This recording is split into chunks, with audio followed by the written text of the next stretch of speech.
You're making these 4 mistakes and it's costing you attendees, leads, sales. Basically, you gotta stop. You gotta fix these problems. So, what are these problems? Stay tuned and I'm gonna tell you. Hi, and welcome to the Irresistible Marketing Lab YouTube channel. My name is Andrea, and I will be your host. In this channel, you will learn how to create momentum in your business by designing virtual events with automated communication. You will also find tutorials on digital marketing strategies and my favorite tools so that you can make a bigger impact in this world. Let's get started. Okay, so I'm Andrea, and like you heard the intro video, I help leaders become irresistible with virtual summits and omni-channel communication, chat marketing, messenger marketing, all that. Include SMS and Instagram soon, and WhatsApp soon, and all that. That's like the gist of it, okay? So, I'm seeing with some virtual events online that are not getting the amount of attendees that they expected. They're not making the amount of profit that they expected. They thought it was going to be a super hit, and it was not. So, I'm going to tell you what I found as the 4 common things that keep happening and how you can stop it. Okay? The first mistake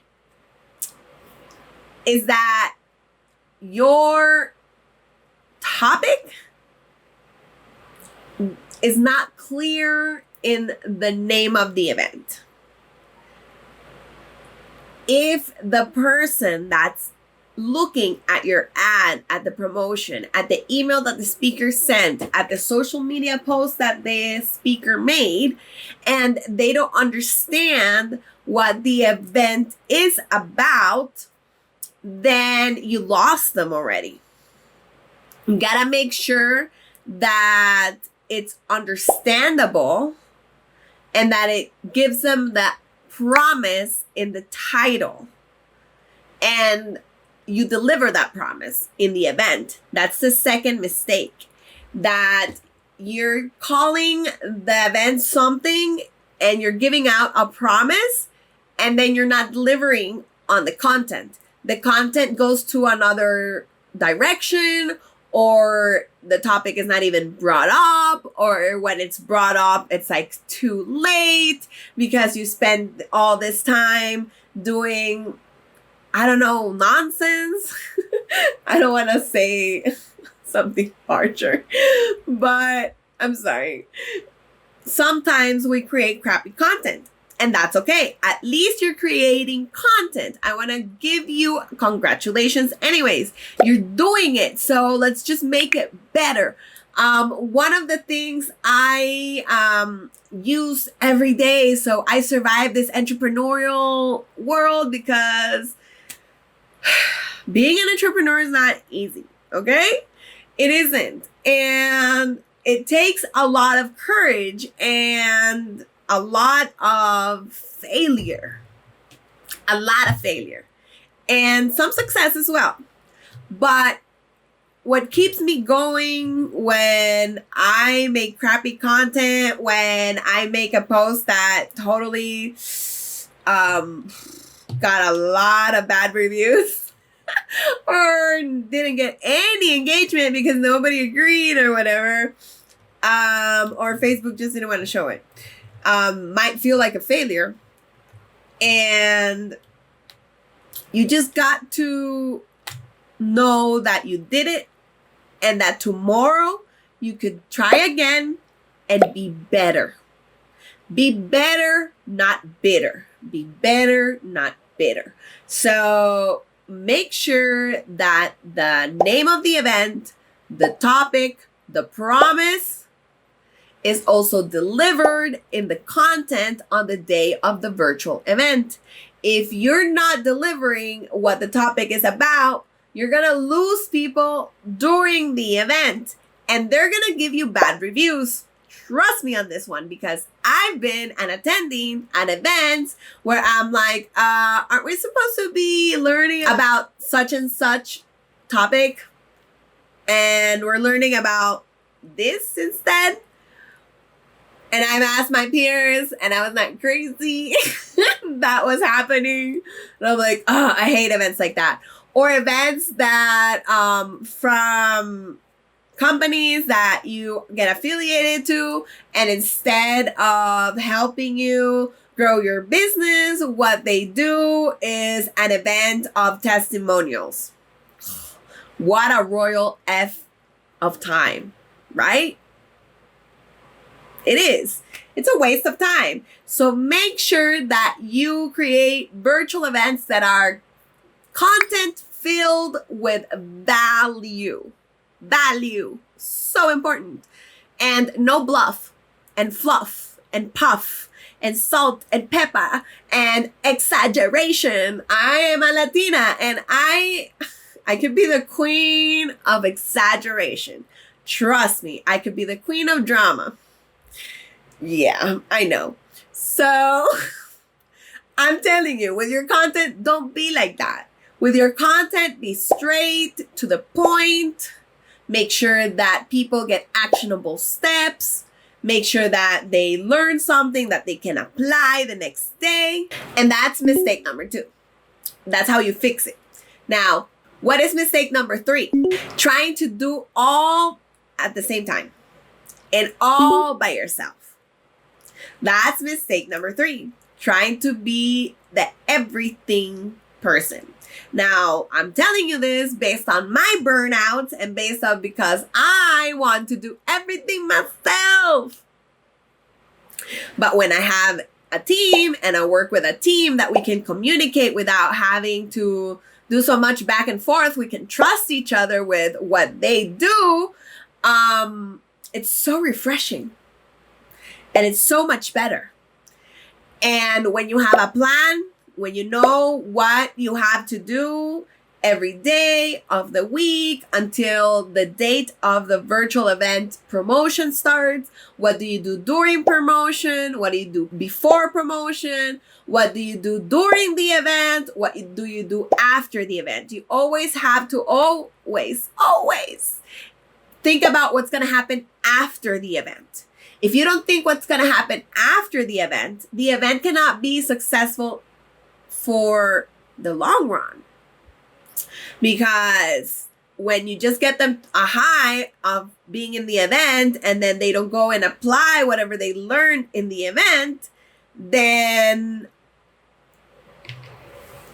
how did you create impact? Sorry.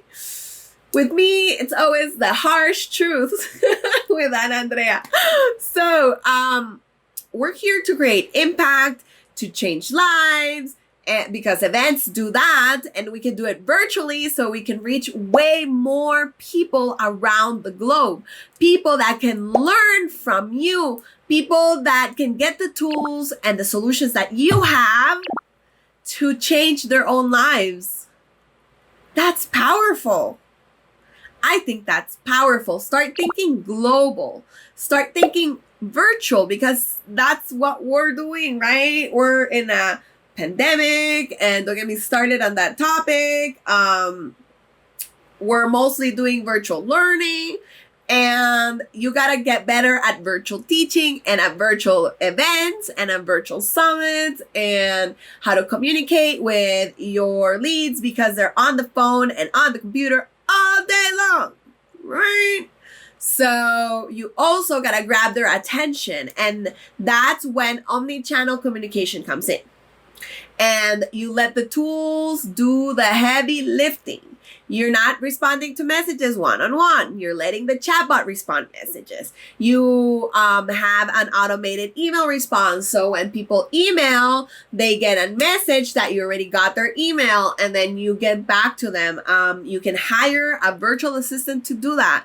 Customer support assistant to help you with the customer support. You can get a tech support assistant as well. If you have tech issues, get somebody that knows about tech so they don't waste time and do it faster than you, because you're going to be wasting your time, and time is the most valuable commodity on planet Earth. So don't try to do everything yourself.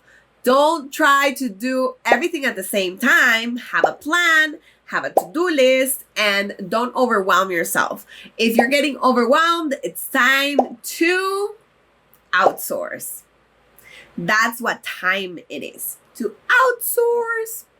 And yeah, you gotta invest on having a team that can help you do things professionally and better than you, so you can have better results. Now, if you want to do low production virtual events, then you don't need a big team. But if you're all by yourself and you're single like me and you don't have other responsibilities but yourself and your business, think about that. If you have other things to do and other responsibilities that I don't have, I tell my friends, like, everybody's like, oh my God, Anna, you can do it all. And I'm like, oh, because I got a lot of things that I could get away with automation. I just set that up so they do the heavy lifting, and that's my secret. And then I do the rest myself. But I don't have a lot of responsibilities like most people. And I thank God every day for this time, because I know that soon enough, the kids are going to come, I guess. I don't know, but I'm very private about my personal life, so we're going to leave it there. So don't try to do everything at the same time. I'm not Superwoman. I have hired help. The videos are getting edited by somebody else. I don't do that myself anymore. Some graphics and some templates, I don't do that anymore either. I have outsourced professionals that are better than me, faster than me with creating things like that. So know when to outsource if you're getting overwhelmed. And if you have a small budget, use tools like ManyChat that is free, and it gives you free chat, free email, free SMS, to a certain amount of messages in SMS and email, and certain amount of subscribers with the free. But they're affordable and they help you with the heavy lifting, and you could hire somebody to do your website design and your production, so you focus only on the speakers and getting the speakers. And there's so much that you can do yourself and so much that you can outsource. Now, the interviews and the trainings, you have to do it yourself. The rest, all the rest, you could totally outsource it. Now, about getting the speakers, I would totally always recommend for you as the host to reach out to the speakers personally and not get an assistant. Do that later once you've agreed and they've said yes and you've booked them. Then you can say, okay, my virtual assistant will talk to your virtual assistant if you have one, and they will give you the VA's information, the virtual assistant's information, right? So try not to do everything at the same time. Know what you can outsource, what you cannot. And then the fourth mistake, to close this up, is not doing the foundation of the virtual event planning and just starting to interview without all the planning and all the framework. You gotta design the concept before you even go to speak to speakers, before you even go to record. So if you don't have the foundation of the planning of virtual events, then that's where you're missing out. If you're just creating interviews out of the hat and just putting them together and not having a theme, not having a topic, not creating a promotion plan, not having good copy, not having good funnels and websites that to support the event, then basically it's not gonna be a success, right? So you have to have the foundation before you start recording and launching and promoting. So, well, backwards, promoting and then launching. So that's it. Those are the biggest mistakes that most virtual events I've seen that have failed. And then the bonus one would be not targeting the right person that has the income to buy the products. Unfortunately, that is not a sustainable business. You have to sell to people that have money. So think about that. Enjoy the fact that with that money, you can go and help people that do not have the money and serve your community. But think about it, right?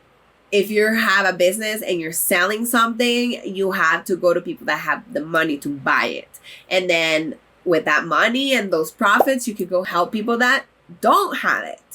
That's how you can actually have an impact in this world, with the income and with helping others with their skills. But you have to take care of your business and your self before you can take care of others. So that's the advice for today. Thank you for watching. Remember that if you like this video, go ahead and like it, subscribe, comment with the bell, and I will see you in the next video. Thank you for being here. Remember that you can become an irresistible leader and have real leverage to grow your business and have momentum and make your life full of joy, and enjoy these little boxes where we can see each other and talk to each other and make money in the process. So I'll see you in the next one, and God bless you. Bye bye.